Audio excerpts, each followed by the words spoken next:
Hello everyone, welcome back to my channel. My name is Paola and this is a new video in the Video Everyday April series. Today I thought it would be fun to do a tier ranking of the book to movie adaptations of books that I have read. But first, let me explain the tiers. The first one is for Roxy Andrews's wig reveal. This, very much like the thing that gave the tier its name, is for movies that are amazing, show-stopping, spectacular, possibly better than the book itself. The second tier got its name after the first half of Aja's spiel against Valentina. You're perfect, you're beautiful, you look like Linda Evangelista, you're a model. This tier is for movies that follow the source material quite closely. Tier number 3 is for the second half of Aja's spiel against Valentina. She can walk out there in a diaper and they're like, Valentina, your smile is beautiful. And this tier is for books that are just thoroughly entertaining. They might be too different from the source material or just like too good of an entertainment value for me to discard them as like lesser than adaptations just because they don't follow the book as closely. Tier number 4 is for Reading is What? Fundamental. This is for movies where you should absolutely check the book out. And finally, tier number 5 is for Mama, this is garbage. It's pretty self-explanatory. It's just for book to movie adaptations that are kind of like a waste of time.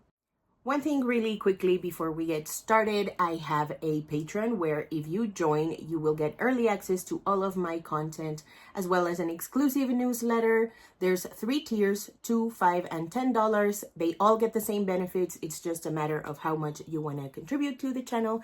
I would very much appreciate it if you could support me over there. That's all. Let's move on.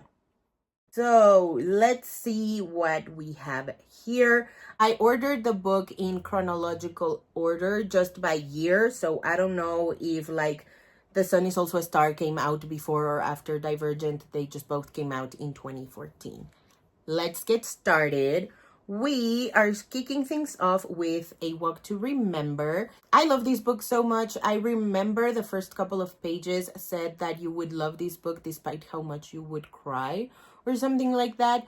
And that moved me. I love when books warn me beforehand that I'm gonna cry. The movie is so beautiful. I really love it. I love the chemistry between Shane West and Mandy Moore. I really love her interpretation, or both of their interpretations of the characters. I haven't read the book in a really long time, and I haven't seen the movie in a really long time. But I do know that I have really warm, fuzzy feelings surrounding the movie, which is not something I can say for the book because the author's behavior tainted it. Nicholas Sparks is like a huge homophobe. So I'm just going to put this in You're Perfect, You're Beautiful. You look like Linda Evangelista. No, Roxy's wig reveal, because I do really love this movie and I do think it deserves its flowers. Whereas the book I could totally do without. I don't need it in my life anymore. Next up, we have here A Series of Unfortunate Events, the one with Jim Carrey. Obviously, there's only just one movie. I really love this movie. I reread the entire series of A Series of Unfortunate Events in 2021. And I think this movie did what it could. But the fact that they lumped 3 books in one, a little bit more, what's the saying? They chewed up a bit more. What? They bit more than they could chew. Whatever is the saying. I think it was a really fun adaptation, but I don't know if it's as iconic as Roxy's wig reveal. I'm sorry. So we're going to put this in You're Perfect, You're Beautiful. You look like Linda Evangelista. Twilight. This is an interesting case, because I don't love either the book or the movie. They mean very little to me. They just got me really obsessed with Taylor Lautner. I was never a Twilight, never quite hit the vampire era of my life that I was supposed to hit in my teenage years. I don't know where to put this one because I don't know if I care enough to put it in You're Perfect, You're Beautiful or in Roxy's wig reveal. I'm just gonna put it in Roxy's wig reveal because of its like pop culture value. The Last Song. Okay, this is another book to movie adaptation of a Nicholas Sparks book. I don't know how to feel about this. I think I've seen the movie like twice at most. I read the book a really long time ago. I distinctly remember enjoying the book more, but I did like the movie. It did make me cry, which is something that's really important in Nicholas Sparks adaptations. I guess this is another Twilight situation where I don't know if I care about this enough. So I'm gonna put this in Valentina, Your Smile is Beautiful. I think you could absolutely do without the book, and it's still an entertaining movie, but it's not as good as A Walk to Remember. Next up, we have the Percy Jackson movie, just the first one. This one is iconic. I do recommend that you read the Percy Jackson books just in case you haven't already. But I love these movies so much. It's so entertaining. I don't think it's a good adaptation by any means, but it is a really entertaining film. I especially love Logan Lerman as Percy Jackson, and we obviously have the iconic poker face musical moment in the Lotus Casino. So I'm gonna have to put this in Valentina, Your Smile is Beautiful. Despite how bad it is as an adaptation, I really do think its entertainment value knocks it up one whole tier. The Perks of Being a Wallflower is going straight into the wig reveal category. I mean, the director of the movie was also the author of the book. They got quite the perfect cast, in my opinion. I really enjoyed watching this at the movies with my mom and my sister. I was kind of worried because my sister was really young at the time, so I didn't know if it would be okay for her to see it, but it was. She really loves this film now.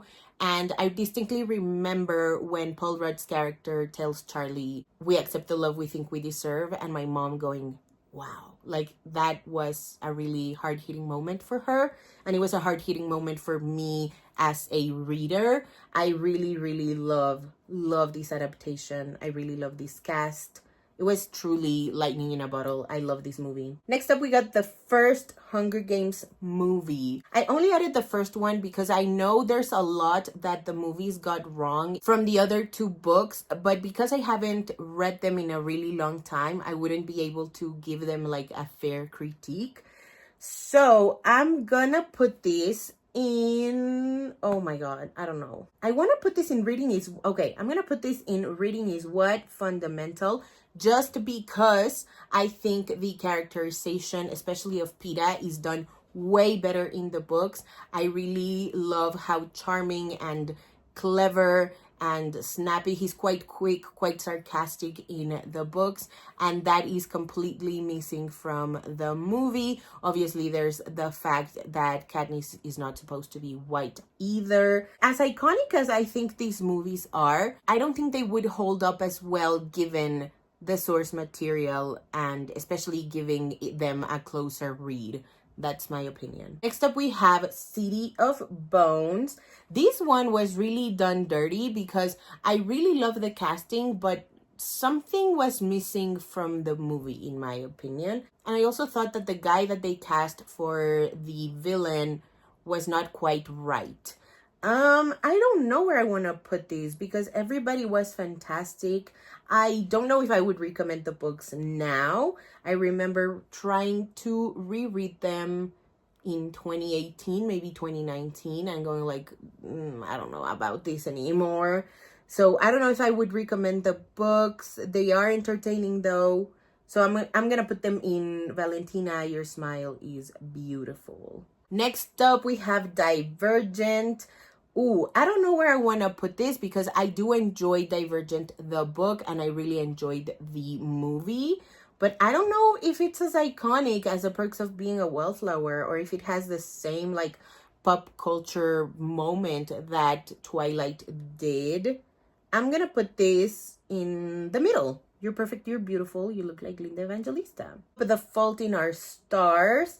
This was a really funny year because I remember Ansel Elgort and Shailene Woodley getting asked multiple times what it was like to play siblings for one movie and then immediately after going on to play love interests, and they were just like, well, it's our job.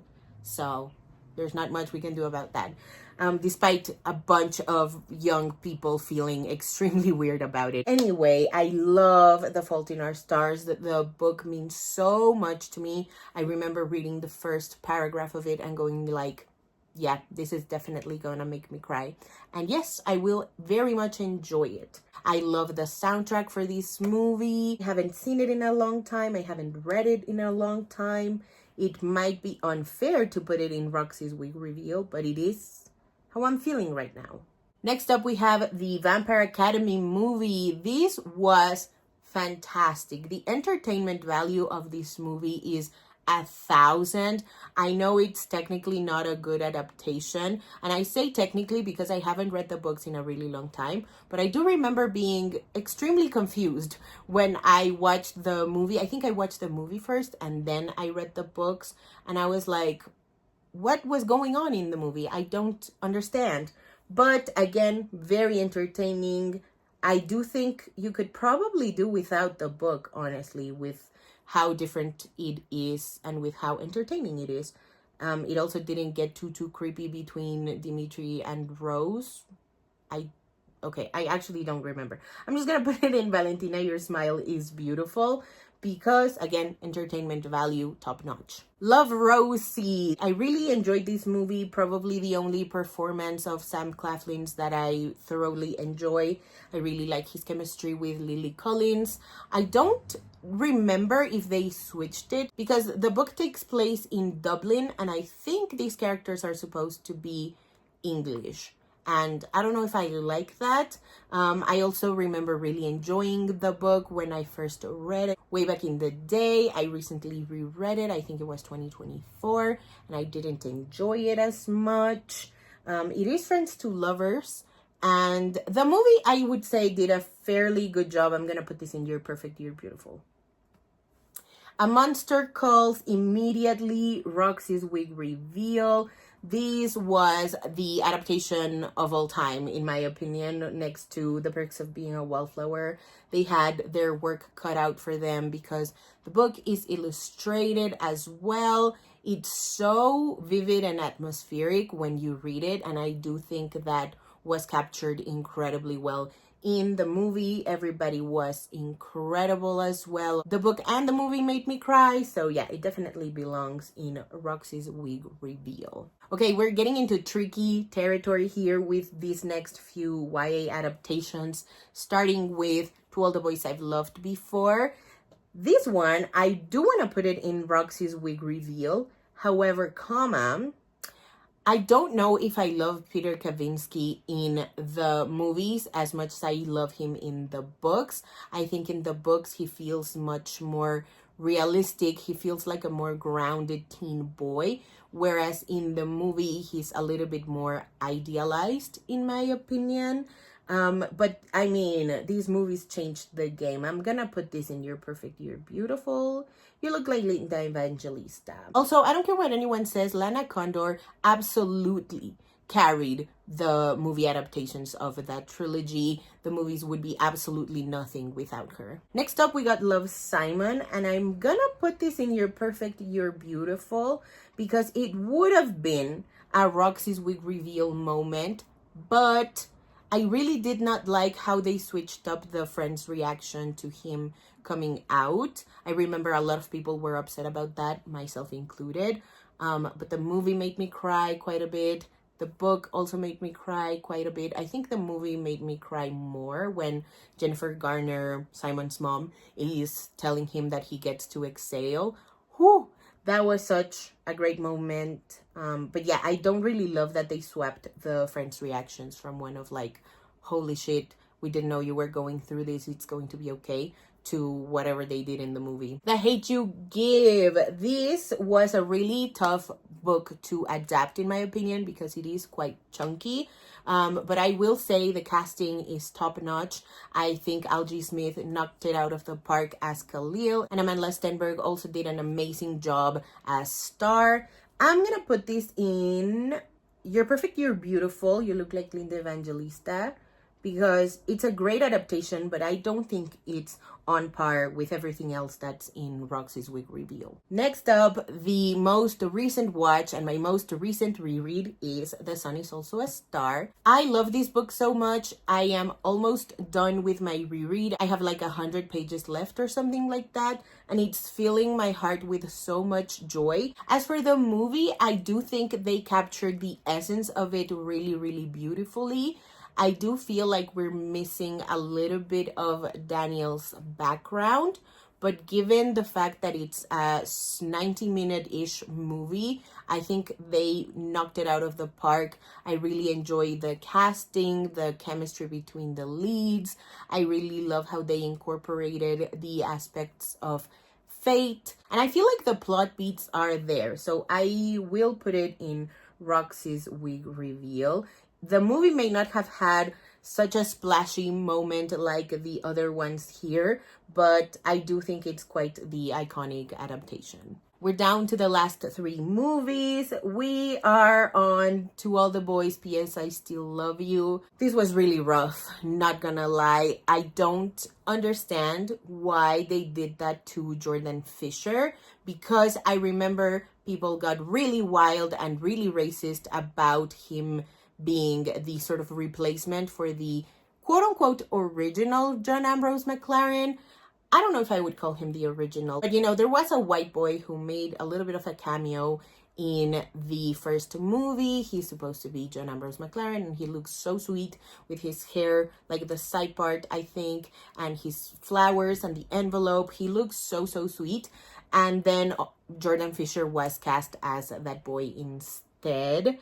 And people again got really wild, really racist. And then the movie dropped, and I was like, if you were gonna do that to the character, you should have just given that role to the white boy. Why are you disrespecting Jordan Fisher this way? And I say it because I just watched his interpretation of Defying Gravity for Broadway Cares. I think this was like 2 years ago or something. But I mean, come on. This man was in Teen Beach Movie. He was in The Secret Life of the American Teenager. He played Dear Evan Hansen on Broadway as well as Orpheus. He's also been on Hamilton. Why are you sidelining him this way? This was insulting. This was really, really insulting, even as someone who did not ship Lara Jean with John Ambrose McLaren. I never thought he had a chance with her. Like, I don't even know why his character was introduced. I remember enjoying the book well enough, and then this movie happened, and I was like, what happened? And I only really love the ending when Peter shows up and he's like, you said you didn't like driving in the snow. That like made me melt. But other than that, I don't want to put this in Mama, This Is Garbage. And I don't know if I would recommend the books today. But I don't think this book's smile is beautiful. So I'm so sorry. I'm gonna have to put this in Mama, This Is Garbage. Next up, we have the final To All the Boys movie, Always and Forever. For this one, I really loved the book. I thought it was so full of the teen angst that comes with being a senior. And I really love that the movie upped the stakes, because in the books, I think Lara Jean and Peter Kavinsky are supposed to go to college like 5 hours apart. And they were acting like it was the end of the world, which fair. I do acknowledge that when you're in high school, you grew up with this person. It is going to be hard being away from them. And especially like the 5-hour drive, 5-hour drives are not for the faint of heart. I'm not gonna knock it for that reason. But I really love that in the movie, it was not a 5-hour difference or a 5-hour drive apart. It was like a coast to coast thing. I really enjoyed that aspect of it. However, I don't think it was technically a good adaptation of the book, because I really enjoyed how nosy Peter's mom was. I just really love that trope in fiction. In real life, it drives me nuts when moms are that way. But I think in the book, it really added to the angst and to the stress behind these characters. I also really enjoyed Margot's arc regarding her dad and how she felt about him having a new girlfriend and getting remarried. That aspect of it I found really relatable. But the movie captured none of that. I do think it captured the teen angst, the love story, the bittersweetness that comes with it being your final year of high school. So I feel like it all added to me having a good opinion of it. So I'm gonna say, Valentina, your smile is beautiful. I think that sounds fair. And last but certainly not least, we have On the Come Up. I'm gonna put this immediately in Reading is What, Fundamental, because they switched so much. The book doesn't move as quickly as the movie does, at least from what I can remember. But I love the casting. I really enjoyed the music in the movie. I did find it entertaining, but the book is like 10 times better. It is also another tricky book to adapt because it is, again, really chunky, but it is like miles, 1,000 miles better than the movie. Alrighty, that is it for today's video. Thank you guys so much for watching. If you haven't already and you'd like to, go ahead and hit subscribe, and I'll see you in the next one. Bye.